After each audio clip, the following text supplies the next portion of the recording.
السلام علیکم ورحمۃ اللہ وبرکاتہ۔ ان الحمد للہ نحمده ونستعینه ونستغفره ونعوذ باللہ من شرور انفسنا ومن سیئات اعمالنا، اما بعد فاعوذ باللہ من الشیطان الرجیم، بسم اللہ الرحمن الرحیم۔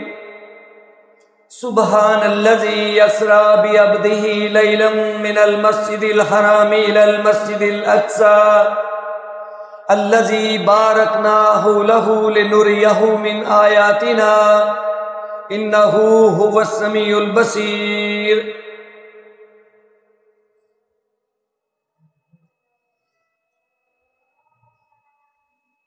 اللہ سبحانہ و تعالی نے اپنے بندوں پر بہت زیادہ مہربانیاں فرمائی ہیں۔ ان مہربانیوں میں سے سب سے بڑی مہربانی اللہ سبحانہ و تعالیٰ نے ہم لوگوں کی رہنمائی کے لیے پورا انتظام فرمایا ہے کہ پیدا کرنے کے بعد ایسے ہی لاوارث نہیں چھوڑ دیا، بلکہ پوری گائیڈ لائن، پوری رہنمائی، اور یوں سمجھیے کہ اس قدر فکر کی باتیں جیسے اللہ سبحانہ و تعالیٰ نے ہمیں بتلائی ہیں کوئی بتلا سکتا ہی نہیں، کیونکہ وہ ہمارا مالک ہے، اس نے ہمیں پیدا کیا، اور پیدا کرنے کے بعد مکمل خیر خواہی ہماری فرماتے ہوئے ہمیں گائیڈ لائن دی کہ انسان ذرا اپنے آپ کو ہوشیار کر کے رکھنا، بچا کر کے رکھنا، تاکہ تیرے لیے آنے والے لمحات بہت اچھے ہو جائیں۔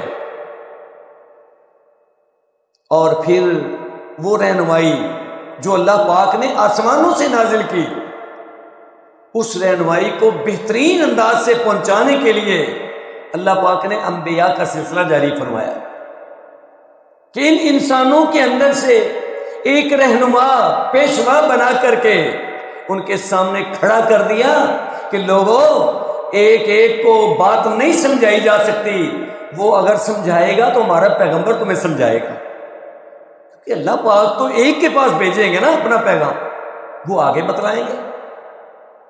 لیکن لوگوں کی بدقسمتی کہ ہر دور کے اندر جب بھی کسی قوم کو کوئی سمجھانے والا آیا، انہوں نے اس کو پسند نہیں کیا۔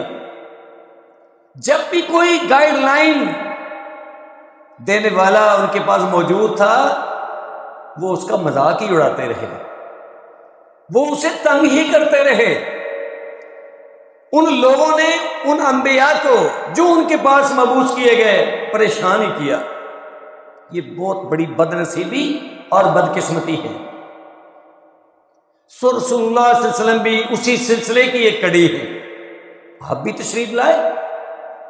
اب آپ کی آمد پہ کچھ تو اپنے تھے رشتے ناتے کے لحاظ سے، کچھ غیر تھے جو رشتے دار تو نہیں تھے، لیکن ان کو اس بات کی تکلیف تھی کہ ہم جس ذہن کے ساتھ یہاں بیٹھے ہوئے ہیں، ہمارا تو ذہن ہی پورا نہیں ہو رہا۔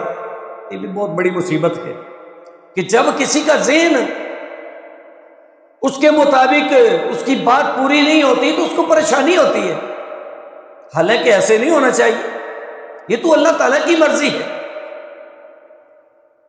تو اللہ پاک نے اتنا خوبصورت پیغمبر جناب محمد رسول اللہ صلی اللہ علیہ وسلم مبعوث فرما دیا، نبیوں کا سردار، نبیوں کا پیشوا اور امام، اور سارے نبیوں سے شان میں اعلیٰ اللہ پاک نے وہ پیغمبر بھیجا۔ اور اس سے پہلے جو لوگ اس انتظار میں تھے وہی آپ کے مخالفین، اور پھر اگلا سلسلہ انہوں نے یہ چلا دیا کہ جو لوگ شاید مان بھی جاتے لیکن ان کو وہ پٹیاں پڑھا کے 100% مخالف کر دیا۔ اب دو بڑی خرابیاں تھیں ان کے اندر، ایک تو پہلے ہی وہ غیروں کی پوجا پہ لگ چکے تھے، دوسری ان لوگوں کی غلط گائیڈ اور غلط رہنمائی، وہ تو اپنا مشن پورا کر رہے تھے جنہیں یہود کہتے ہیں، اور دوسرے لوگوں کو جن کو مشرکین مکہ کہا جاتا ہے انہیں وہ پاگل بنائے بیٹھے تھے۔ تو اللہ سبحانہ و تعالیٰ نے آپ صلی اللہ علیہ وسلم کی نبوت کی صداقت کے لیے کوئی کسر باقی نہیں چھوڑی۔ جہاں دین کی رہنمائی اور کرنے والے کام ان کا بتلایا گیا، وہیں پہ آپ صلی اللہ علیہ وسلم کی نبوت اور رسالت، آپ کا سچا ہونا اور آپ کا حق پہ ہونا اور آپ کا صراط مستقیم پہ ہونا، یہ بھی اللہ سبحانہ و تعالیٰ نے کھل کے بیان فرمایا۔ اب یہاں بھی دیکھیے اس مناسبت سے کہ آج رجب کے مہینے سے ہم گزر رہے ہیں، آخری ایام ہیں، اور اس مہینے کی مناسبت سے عموماً 27 رجب کو یہ شب معراج کا دن منایا جاتا ہے۔ میرا مقصد یہ نہیں کہ 27 رجب یہ معراج کی رات ہے اور اس رات میں ہمارا کھانا پینا یا کوئی اور ذہن بنا لینا، اس کے اوپر تو کوئی دلیل نہیں ملتی۔ حتیٰ کہ میں یہ کہوں کہ یہ معراج والی جو رات ہے، اسراء اور معراج، اس کا تو سال اور مہینے تک کنفرم نہیں ہے، پھر ایک رات کو مقرر کر لینا یہ تو بہت ہی مشکل بات ہے۔ رجب کا مہینہ بھی آتا ہے، ربیع الاول کا مہینہ بھی آتا ہے، رمضان کا بھی، اور مہینوں کا بھی ذکر ہے۔ کوئی کہتا ہے جی یہ ہجرت سے 1.25 سال پہلے، کوئی کہتا ہے 1 سال پہلے، کوئی کہتا ہے اس سے زیادہ، کوئی کہتا ہے اس سے زیادہ، سالوں تک کا اختلاف۔ دن تو دور کی بات ہے نا، مہینوں کا اختلاف، کون سا مہینہ ہے یہ کوئی کنفرم نہیں ہے۔ کیوں کہ اس کا یہاں کوئی مقصد بھی نہیں ہے، یہ کوئی ایسی رات بھی نہیں ہے جس کو منایا جا سکے۔ ہاں، جو اللہ سبحانہ و تعالیٰ نے اس کے مقاصد بیان کیے ہیں، جو حکمتیں اس واقعہ معراج کے اندر بیان ہوئی ہیں، ان کو قدرے سن لینا اور پھر سمجھنا، پھر جو چیزیں اللہ سبحانہ و تعالیٰ نے اس واقعے کے اندر بیان فرمائی، جو کچھ اللہ کے رسول نے بیان فرمایا، ان سے جو خطرناک معاملات ہیں ان سے بچنا، یہ بھی ہمارا کرنے والا کام ہے۔ تو بہرحال بنیادی طور پہ یہ واقعہ جسے ہم معراج کا واقعہ کہتے ہیں، اصل میں اسراء اور معراج ہے۔ یہ 2 سفر ہیں اس ایک واقعے کے اندر اور ایک سفر کے اندر۔ تو اسراء اصل میں یہ ہوتا ہے رات کے ٹائم میں سفر کرنا، اور معراج کا مطلب ہے اوپر کو چڑھنا، جیسے سیڑھی ہمیں کام دیتی ہے۔ تو اللہ سبحانہ و تعالیٰ نے جس انداز سے آپ صلی اللہ علیہ وسلم کو معراج کروایا، اس کی تو مثال نہیں ملتی۔ نہ اس طرح کا کوئی معراج کر سکتا ہے، نہ کوئی اتنا اوپر جا سکتا ہے ان بندوں میں سے۔ اس لیے یہاں اسی بات کا ذکر، اور پھر یہاں صرف اسراء کا ذکر ہے، معراج کا ذکر یہاں پہ نہیں ہے۔ لیکن سورہ نجم کے اندر لفظ معراج نہیں ہے، ویسے ضمناً اس بات کا ذکر ہے کہ اللہ کے رسول نے جہاں جبرائیل علیہ السلام کو یہاں ایک ان کی اصلی حالت میں دیکھا، زمین کے اوپر غار حرا کے پاس، ایسے آپ صلی اللہ علیہ وسلم نے ان کو سدرۃ المنتہا کے پاس بھی دیکھا تھا، ان کی اصلی حالت میں، کیونکہ اصلی حالت بہت حساس ہے۔ وہ اتنا بڑا وجود کہ اللہ کے رسول نے جب آپ کو جبرائیل علیہ السلام کو اصلی حالت میں دیکھا تھا تو آپ کو بخار چڑھ گیا تھا۔ تو بہرحال یہاں پہ جس بات کا ذکر ہے، جو آیت میں نے آپ کے سامنے تلاوت کی ہے، یہاں اللہ پاک فرماتے ہیں سبحان الذی اسری بعبدہ لیلا من المسجد الحرام الی المسجد الاقصی۔ اللہ پاک اپنے کمال کا ذکر کرتے ہیں، پاک ہے وہ ذات، اور یہ لفظ وہاں پہ آتا ہے جہاں ناممکن کام ہو رہا ہو۔ بظاہر آپ دیکھیں، اپنے آپ کو زمین سے اٹھا کے دیکھیں، 1 فٹ بھی آپ اوپر جا کے رک نہیں سکتے، جمپ لگائیں گے نیچے گر جائیں گے۔ جہاز جاتا ہے، کوئی اور چیز جاتی ہے، وہ ایک مشینری ہے، ایک وقت تک، ایک حد تک، لیکن ایسا کبھی نہیں ہوا کہ کوئی آسمان تک پہنچ جائے، پھر دوسرے آسمان تک پہنچ جائے، پھر تیسرے آسمان تک پہنچ جائے اور 7ویں آسمان سے کراس کرتا ہوا اوپر نکل جائے، سدرۃ المنتہا کے پاس پہنچ جائے۔ یہ تو بڑی کمال کی بات ہے نا، لیکن اس کمال کے اندر عمل دخل کس کا ہے؟ یہ رسول اللہ صلی اللہ علیہ وسلم کا کمال ہے یا اللہ سبحانہ و تعالیٰ نے یہ کمال کا مظاہرہ کیا ہے اور اپنے بندے کو اس انداز سے اوپر پہنچایا ہے؟ یقیناً عقیدے والے لوگ تو جانتے ہیں کہ اس کے اندر کسی انسان کا کمال نہیں ہو سکتا۔ انسان کی یہ خاصیت نہیں ہے کہ وہ پرواز کرے اور اوپر کو چڑھنا شروع کر دے۔ اگر شک ہے تو کوئی تجربہ کر لے، اپنی پرواز کر کے دیکھ لے کہاں تک جائے گا، جا سکتا ہی نہیں، کہاں تک تو دور کی بات۔ تو یہاں اللہ پاک نے جس انداز سے ارشاد فرمایا ہے بہت توجہ طلب ہے۔ اللہ فرماتے پاک ہے وہ ذات جس ذات نے ناممکن کو ممکن بنا دیا، کسی کے بس کی بات نہیں، کوئی سن کے شاید ماننے کے لیے بھی تیار نہ ہو جیسے مکے والوں نے کیا، لیکن اللہ پاک نے یہ کام کیا ہے۔ فرمایا سبحان الذی اسری بعبدہ لیلا، پاک ہے وہ ذات جس نے راتوں رات سیر کرائی بعبدہ، اپنے بندے کو، اپنے بندے کو، اپنے بندے کو۔ رسول اللہ صلی اللہ علیہ وسلم بندے ہیں، اللہ کی مخلوق ہیں، اور جیسے باقی سب لوگ اللہ کے بندے ہیں، آپ بھی اللہ کے بندے ہیں۔ آپ کوئی پرواز کر کے فرشتے نہیں بن گئے تھے، آپ کوئی اللہ کا حصہ نہیں بن گئے تھے، آپ کوئی اور مخلوق نہیں بن گئے تھے۔ اور تبھی یہ سبحان کا لفظ یہاں اللہ پاک نے استعمال کیا ہے کہ نہ ہونے والا کام تھا، ہم نے کیا ہے۔ یہی وجہ ہے سبحان الذی اسری بعبدہ، پاک ہے وہ ذات جس نے رات کے حصے میں سیر کرائی اپنے بندے کو۔ اسرا کا معنی ہی رات کے حصے میں سیر کرانا ہے۔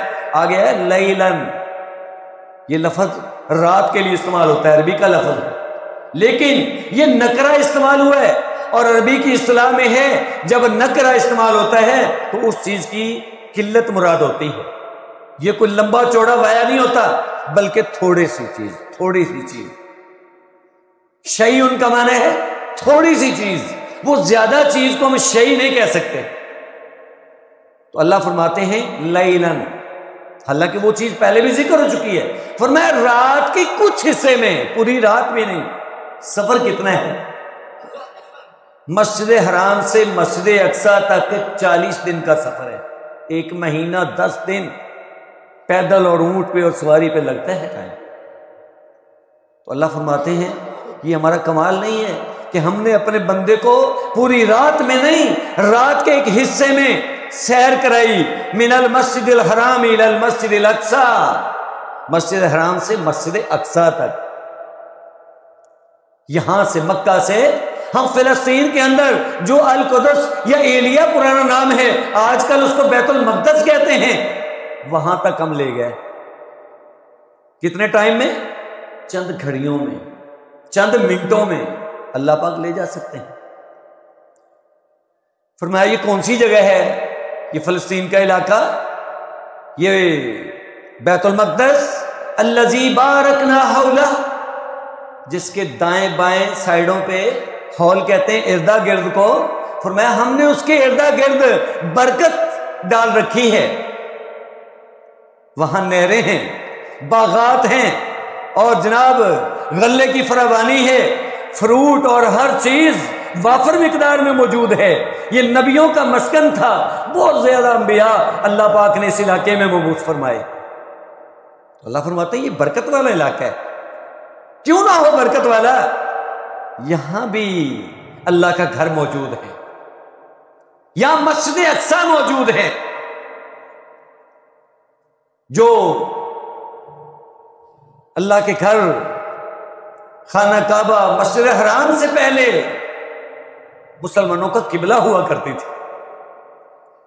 یہ قبلہ اول ہے، یہ تو اللہ کے رسول کی تمنا اور خواہش پہ اللہ پاک نے قبلہ ہی تبدیل کر دیا۔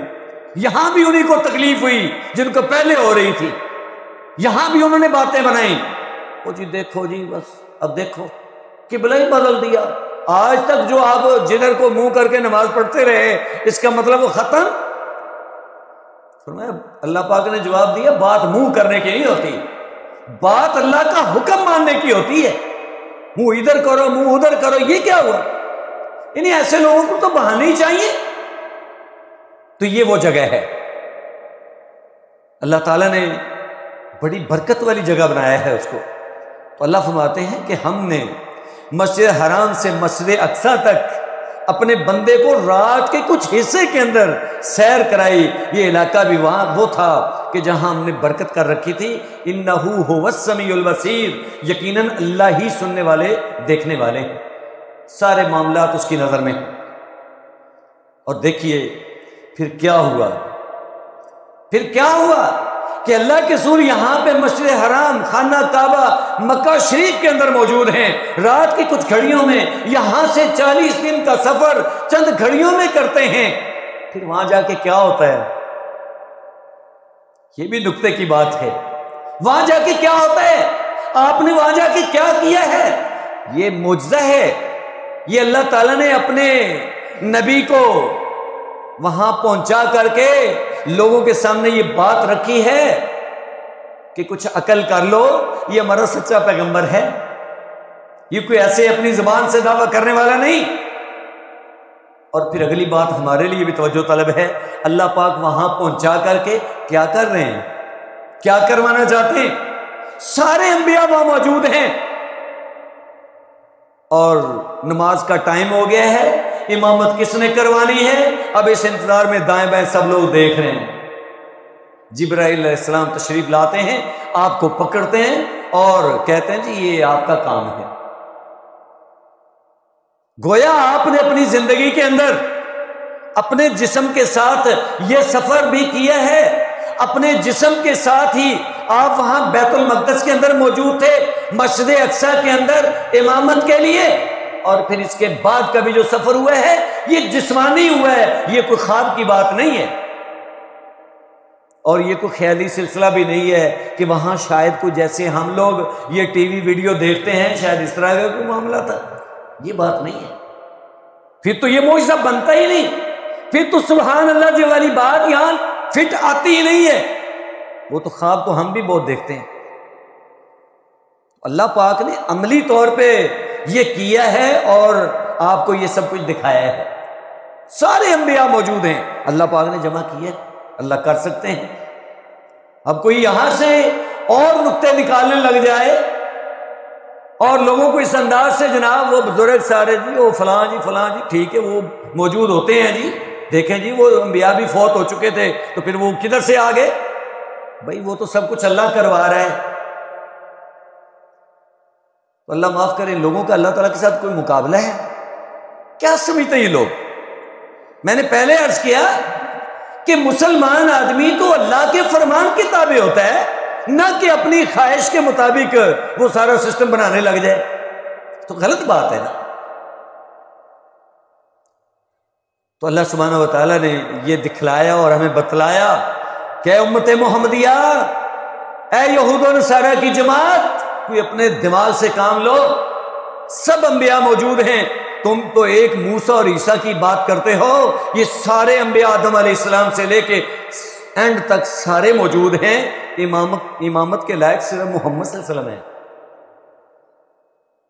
تو جب سارے انبیاء کی امامت کروانے کے لیے محمد صلی اللہ علیہ وسلم کے علاوہ کوئی اور ہو نہیں سکتا، تو اس دنیا کے اندر، اس معاشرے کے اندر امامت اور کس کی چل سکتی ہے؟ سارے انبیاء آپ کے پیچھے ہیں، نماز آپ پڑھا رہے ہیں، یعنی جہاں محمد صلی اللہ علیہ وسلم موجود ہوں وہاں کسی کی جرت نہیں ہے کہ وہ امامت کروا سکے۔ یہ ہمارے پیغمبر کا شان ہے، اللہ سبحانہ و تعالیٰ نے یہ مقام آپ کو عنایت فرمایا ہے۔ آج لوگوں کو کیا ہو گیا؟ وہ سمجھتے ہیں کہ اللہ کے رسول یہاں موجود ہیں اور ساتھ امامت بھی خود کرواتے ہیں۔ اللہ معاف کرے، یعنی کہ معاملہ کہاں پہ جاتا ہے؟ سمجھ نہیں آتی، دماغ کام ہی نہیں کرتا۔ تو وہاں آپ نے امامت کروائی ہے۔ چلیں یہ تو امامت کی بات ہے، اگلی بات کو بھی سمجھیے کہ اللہ سبحانہ و تعالیٰ یہاں سے وہاں لے کے گئے، اور یہ نمایاں چیز کون سی ہمارے سامنے آ رہی ہے؟ شاید توجہ نہیں کیا آپ نے۔ نمایاں چیز نماز والی، یہ ایک قیمتی چیز اور قیمتی عمل ہمارے سامنے آتا ہے کہ وہاں جا کے اور کچھ نہیں ہوا، یہ نماز ہی ہوئی باجماعت۔ تو پھر مسجد، نماز اور باجماعت،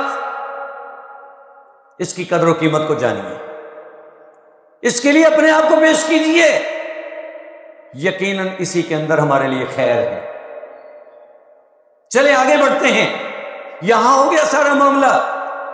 آپ فرماتے ہیں ثم عرج بی الی السماء، پھر مجھے آسمان کی طرف لے جایا گیا، چڑھایا گیا۔ جبرائیل علیہ السلام موجود ہیں، سواری موجود ہے، بس پرواز شروع ہو گئی۔ اب دیکھیے باقی جو کچھ بھی ہوا، انبیاء سے ملاقاتیں ہوئی ہیں ہر آسمان کے اوپر، کیسے کیا سسٹم ہے؟ یہی تو ہے اللہ سبحانہ و تعالیٰ فرماتے ہیں لِنُرِيَهُ مِنْ آیاتنا، تاکہ ہم آپ کو اپنی نشانیاں دکھلائیں۔ اللہ اپنی نشانیاں دکھانا چاہتے تھے۔ ابراہیم علیہ السلام کو بھی اللہ نے نشانی دکھائیں۔ اللہ فرماتے ہیں وَكَذَلِكَ نُرِي إِبْرَاهِيمَ مَلَكُوتَ السَّمَاوَاتِ وَالْأَرْضِ وَلِيَكُونَ مِنَ الْمُوقِنِينَ۔ یقین تو انبیاء کو پہلے بھی ہوتا ہے، لیکن ایک چیز پریکٹیکلی سامنے آ جائے نا، جیسے بچے پڑھتے ہیں، کوئی سائنس کے سبجیکٹ ہیں، کمپیوٹر ہے، جب تک پڑھتے رہیں گے شاید پوری بات سمجھ نہ آئے، لیکن جب پریکٹیکل کرتے ہیں، عملی طور پہ اس کام کو کرتے ہیں، بڑی سمجھ آتی ہے۔ تو اللہ سبحانہ و تعالیٰ نے سب کچھ بتلایا۔ انبیاء سے بڑھ کے یقین کرنے والی جماعت کون سی ہو سکتی ہے؟ لیکن اللہ نے اپنے بندوں کو، ان انبیاء کی جماعت کو اپنی نشانیاں دکھلائیں، پریکٹیکلی وہ چیزیں سامنے رکھی، معجزات عنایت فرمائے، تاکہ اللہ کے ان خاص بندوں کو کامل یقین ہو جائے اور مکمل یقین کے ساتھ لوگوں کو سب کچھ بتا سکیں۔ اللہ سبحانہ و تعالیٰ نے موسیٰ علیہ السلام کو بھی، سارے انبیاء کو کوئی نہ کوئی معجزہ ملا، عیسیٰ علیہ السلام کو بھی ملے۔ آپ ایسے حالات کے اندر جب بڑا حکمت کا چرچا تھا، آپ کوڑی کو ٹھیک کر دیتے تھے، کوئی علاج نہیں ہے کوڑی کو ٹھیک کرنے والا، کہ جس کے جسم کے اوپر پورا جسم خراب ہو چکا ہے، پھوڑے پھنسیاں عام عارضی طور پہ نہیں، جس کے اوپر وہ بڑے وہ بن جاتے ہیں، اوپر وہ جسم ہی خراب ہو جاتا ہے، کوئی حل نہیں ہے۔ آپ کوڑی کو ہاتھ پھیرتے تھے، وہ ایسے جلد اس کی صاف شفاف خوبصورت، کوئی علاج نہیں دنیا کے اندر۔ آپ نابینے کو آنکھوں پہ ہاتھ پھیرتے تھے، وہ بینا ہو جاتا تھا۔ آپ قبر پہ جا کر کے کہتے تھے قم باذن اللہ، اے مردے اٹھ اللہ کے حکم سے۔ اب کوئی ایسی سائنس ہے جو کسی مردے کو زندہ کر لے؟ یہ اللہ پاک نے اپنے نبیوں کو معجزات عنایت فرمائے کہ شاید اس طریقے سے لوگوں کو بات کی سمجھ آ جائے۔ سمجھنے والے تو خیر سمجھ جاتے تھے، لیکن جو بیوقوف لوگ تھے وہ ان نشانیوں کو دیکھ کر بھی سمجھ نہیں پاتے تھے۔ موسیٰ علیہ السلام کو اللہ نے معجزات عنایت فرمائے، بڑے سخت حالات تھے، آپ کو شہید کرنے، قتل کرنے تک کے وہ درپے تھے، فرعون اینڈ کمپنی۔ تو اللہ نے آپ کو معجزات عنایت فرمائے، فرمایا جاؤ موسیٰ یہ ذرا اپنی لاٹھی پھینکو نا، لاٹھی پھینکی اژدہا بن گیا، بہت بڑا سانپ اصلی۔ یہ کوئی ایسے فرضی بات نہیں ہے، اللہ پاک معجزے کے اندر اس چیز کی حقیقت بدل کر رکھ دیتے ہیں۔ یہ کوئی ایسے نہیں ہوتا جیسے یہ مداری لوگ اور جناب یہ کرتب دکھانے والے یا پھر جادوگر لوگ، اس کی حیت نہیں بدلتی، لیکن وہ ہمیں جو کچھ بتا رہے ہوتے ہیں وہ انہوں نے دائرہ لگایا ہوتا ہے، وہ اپنا چکر چلاتے ہیں اور ہم لوگ سمجھتے ہیں کہ شاید ایسے ہو رہا ہے، حالانکہ ایسے نہیں ہوتا وہ۔ لیکن یہاں واقعی ایسے ہو رہا تھا، لاٹھی اژدہا بن گئی اور اس طریقے کی خطرناک کہ موسیٰ علیہ السلام بھی ڈرنے لگ گئے، یہ کیا ہو گیا؟ اللہ فرماتا ہے خذ ولا تخف، موسیٰ پکڑ لو اس کو۔ سنعیدھا سیرتھا الاولی، موسیٰ گھبراتے کیوں ہو؟ ہم اس کو پہلی حالت میں دوبارہ واپس لے آئیں گے، پریشان نہ ہو۔ تو موسیٰ علیہ السلام چونکہ انسان تھے، نہیں سمجھے، اللہ تعالیٰ نے یہ معجزہ دکھلایا تھا۔ اب چھوٹے سے سانپ کو کوئی ہاتھ نہیں لگاتا، اتنا بڑا اژدہا بن جائے، یہ اللہ نے معجزہ عنایت فرمایا۔ فرمایا اسی معجزے کے ساتھ جاؤ فرعون کے پاس، اس کو کہو ہاں ٹھیک سیدھا ہو جا، ورنہ تمہیں دکھلاؤ نشانی اللہ تعالیٰ کی۔ یہیں پہ تو اس نے کہا تھا نا یہ بہت بڑا جادوگر ہے، تمہیں جو ہے نا یہاں سے نکالنے کے لیے آ گیا ہے۔ وہ پھر آگے سے ڈرامے کرتے ہیں ایسے لوگ۔ دوسری نشانی اللہ پاک نے کیا دی؟ آپ ایسے بغل میں ہاتھ ڈالتے تھے اور نکالتے تھے، یوں چمک رہا ہوتا تھا جیسے سورج چمک رہا ہے، اس کی شعاعیں، لائٹ، روشنی، یہ اللہ تعالیٰ کے معجزات ہیں۔ اللہ فرماتے ہیں لِنُرِيَكَ مِنْ آيَاتِنَا الْكُبْرَى، موسیٰ یہ اس لیے تاکہ ہم تجھے اپنی بڑی بڑی نشانیاں دکھلائیں۔ یہ اللہ پاک کی نشانیاں ہوتی ہیں۔ اللہ تعالیٰ نے ہمارے پیغمبر کو بھی نشانیاں دکھلائیں، ایک نہیں درجنوں، آپ کو معجزات عنایت فرمائے بے شمار۔ اور اس سے بڑی نشانی کیا ہو سکتی ہے کہ یہ اسراء معراج کا بذات خود یہ سفر اور یہ واقعہ بہت بڑا معجزہ ہے، ایسے ہو ہی نہیں سکتا جو اللہ پاک نے کیا ہے۔ اللہ فرماتے ہیں لِنُرِيَهُ مِنْ آیاتنا، تاکہ ہم اپنے پیغمبر کو اپنی نشانیاں دکھلائیں۔ یہ نشانی اگلی شروع ہوگی جی۔ اب معراج کا سفر شروع ہو گیا ہے۔ اب دیکھو معراج کے سفر میں بہت کچھ ہے، اور پھر آگے وہ بڑھانے والے تو کہیں اور بڑھا دیتے ہیں، یہ بس ایسے ہو گیا جی، ایسے ہو گیا، وہ تو ساری بس ہماری خیالی باتیں ہیں، حقیقت ایسے نہیں ہے جیسے بیان کیا جاتا ہے۔ حقیقت یہی ہے، بس ایک حد تک آپ پہنچے ہیں، سدرۃ المنتہا تک پہنچے ہیں، ابھی عرش اس کے آگے ہے، ابھی اللہ سبحانہ و تعالیٰ کی ذات اس سے اوپر ہے، اوپر کوئی جا سکتا ہی نہیں، نہ کوئی اللہ پاک کے ساتھ براہ راست ملاقات کر سکتا ہے، یہ تو بڑی دور کی بات ہے۔ موسیٰ علیہ السلام نے یہ کہا تھا رب ارینی، یا اللہ مجھے اپنا آپ دکھلائیے میں آپ کو دیکھ سکوں۔ اللہ نے کہا نہیں موسیٰ تم مجھے نہیں دیکھ سکتے، اصرار کیا۔ اللہ نے کہا چلو وہ پہاڑ کی طرف دیکھو۔ اب اللہ پاک نے پہاڑ کے اوپر اپنی تجلی، اللہ تو عرش کے اوپر تشریف فرمایا نا، اللہ نے اپنی، جیسے سورج کی شعاع ہوتی ہے، اللہ نے اپنی تجلی پہاڑ کے اوپر ڈالی، موسیٰ علیہ السلام کے اوپر نہیں ڈالی۔ پہاڑ ریزہ ریزہ ہو گیا، جل کے خاک ہو گیا۔ موسیٰ علیہ السلام پہاڑ پہ نہیں تھے، پہاڑ کو دیکھ رہے تھے، موسیٰ علیہ السلام بے ہوش ہو کے گر گئے، صرف پہاڑ کو دیکھنے کی وجہ سے۔ اتنی اللہ تعالیٰ کی ہیبت اور جلال ہے، اس قدر اس کا جلوہ ہے اور اس طرح کے اس کا نور ہے کہ کوئی انسان اس کو برداشت نہیں کر سکتا۔ یہاں باتیں جتنی مرضی بنائی جاؤ، ہماری زبانوں کو کون روک سکتا ہے؟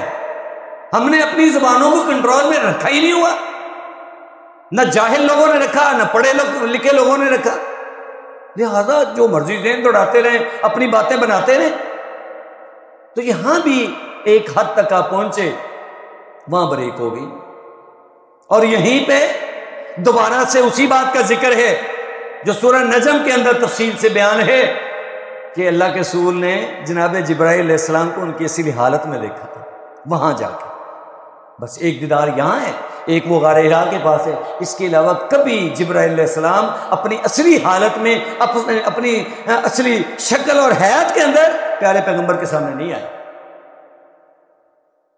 چلے یہاں بھی سبق لے لیتے ہیں، کہ باتیں تو بہت زیادہ ہیں، نشانیاں بہت زیادہ ہیں، ایک ہی نشانی نوٹ کر لیں، جو مسجد اقصیٰ کے اندر ہو رہا ہے وہی کچھ اوپر جا کے بھی ہو رہا ہے۔